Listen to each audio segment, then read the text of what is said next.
ఏ leader అయినా ఏ party అయినా ఒకళ్ళని ఒకళ్ళు తిట్టుకునేదాకా వాళ్ళకి మనసుకే పట్టది. తిట్ల దండకం చేసుకునేదాకా పొద్దే గడవదాయే.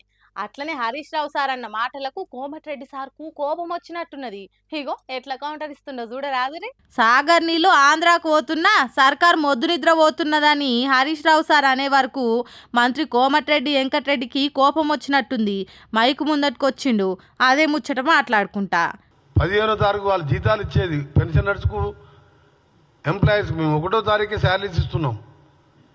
ఇన్ని కార్యక్రమాలు చేస్తూ ఇంకా కూడా చేయవలసిన కార్యక్రమాలను చేయాలని చెప్పి పట్టుదలతోని ఆగో అట్లనట మీకింత మాకింత అని రాసిచ్చింది బీఆర్ఎస్ పార్టీలే అన్నట్టు చెప్తున్నాడు.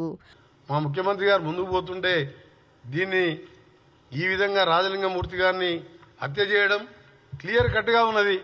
నీళ్ళ వాటాల కోసం మీరు చేసిన పోరాటాలు ఒప్పందాలు తెలిసే జనాలు మిమ్మల్ని ఓడగొట్టిండ్రు అన్నట్టు మాట్లాడుతుండు. హరీష్ రావు గారు ఇప్పుడు ఏదో టీవీలో చూసిన నాగాన్ సార్ కృష్ణా నీళ్ళ మీద మాట్లాడుతున్నాడు.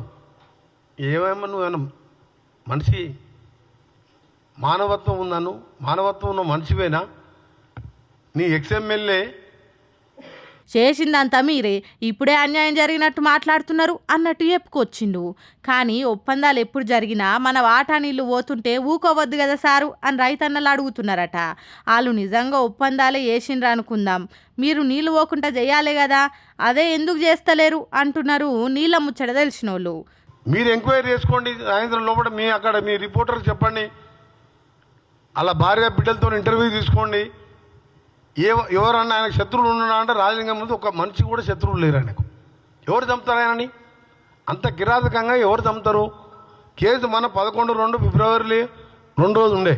చూసిండ్రా, ఆంధ్రోళ్ళు వాళ్ళ వాటా కంటే ఎక్కువ నీళ్ళు తీసుకుపోతున్నారని హరీష్ రావు అంటే మంత్రి సారు ఆ విషయం మాట్లాడుకుంటా కాళేశ్వరం ముచ్చట ముందటేసుకున్నాడు.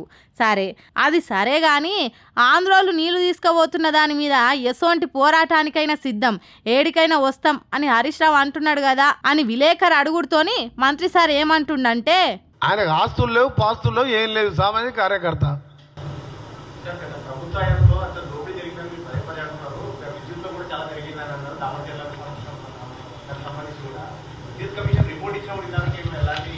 ఇప్పుడు మనం రాజలింగమూర్తి దారుణ హత్యకు మీద మాట్లాడుతున్నాము.